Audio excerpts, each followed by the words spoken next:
Ao falar de impessoalidade,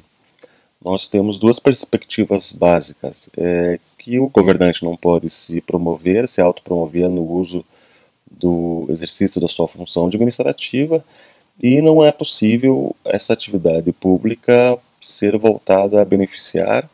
ou a prejudicar alguém ou um determinado grupo.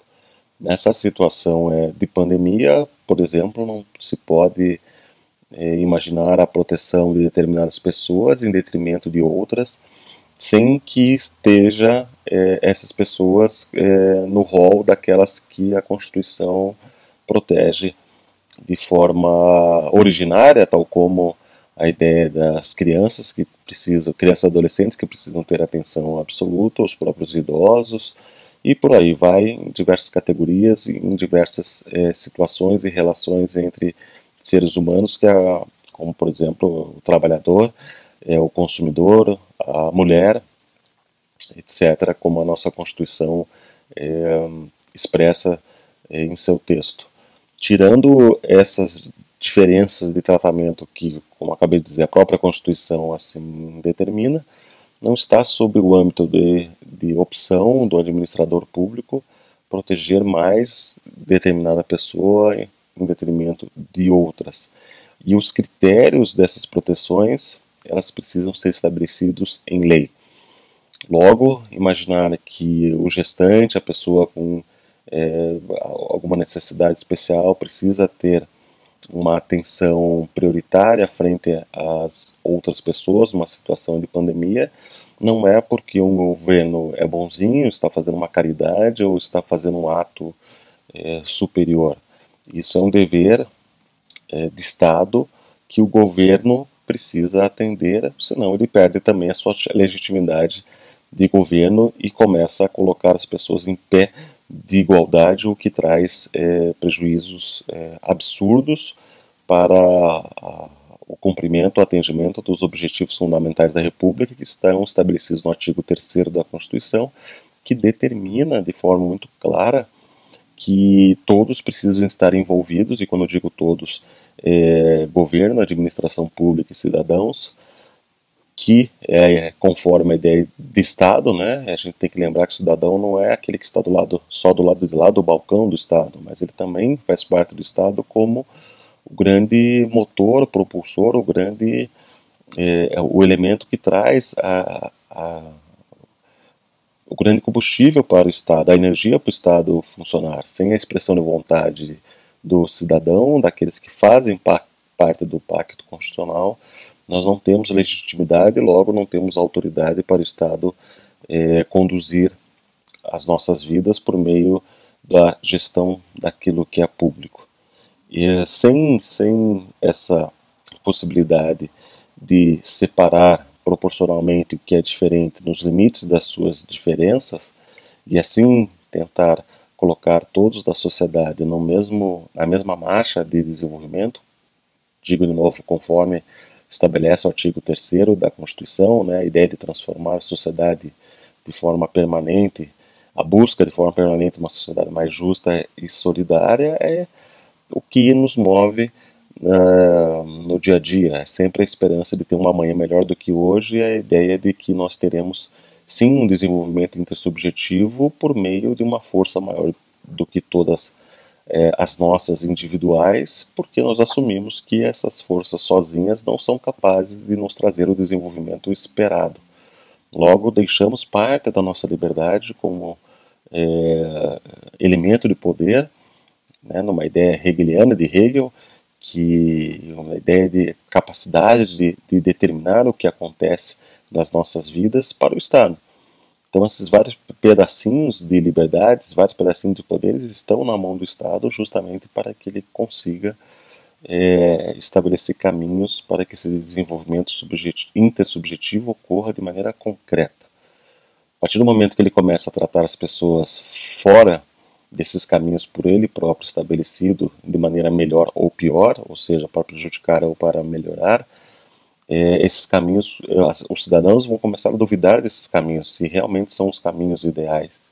para se buscar esse desenvolvimento, e essa dúvida ela pode ir aumentando. Numa situação de pandemia que nós vivemos, a probabilidade dessa dúvida aumentar é muito grande, porque ela está influenciada novamente pelo medo de não acontecer um amanhã melhor do que hoje. Né? Esse medo, essa angústia que todos nós estamos sentindo é que o amanhã possa ser pior do que hoje. Então, se o Estado, além de não demonstrar capacidade de reação frente a essa situação, ele demonstrar que está prejudicando determinadas pessoas sem ter justificativa legal para tanto, ou beneficiando determinados grupos de pessoas sem ter justificativa legal para tanto, ele perde algo que é fundamental, que é a sua autoridade perante as pessoas. As pessoas passarão, as demais pessoas não beneficiadas, por exemplo, passarão a deixar de acreditar que aquelas opções estabelecidas pelo Estado não são as melhores para o seu desenvolvimento, e essa dúvida vai gerar um buraco na represa de autoridade do Estado, que vai chegar a um ponto que não vai segurar mais a água que está do lado de lá, e ela vai se romper. Ou seja, tratar mesmo numa situação de calamidade que nós estamos enfrentando as pessoas de forma impessoal é fundamental para que o Estado mantenha o controle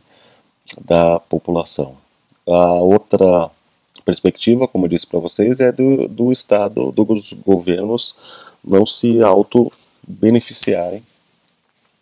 no exercício de sua atividade. Não é o momento de se aproveitar do medo da população para fazer propaganda político-partidária. Não é o momento de que o herói marque de forma expressa, por meio de sinais, por meio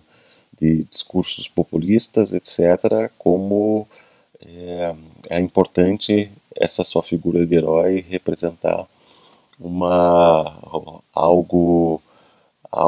além daquilo que realmente representa. O governo, ele apenas opera a máquina.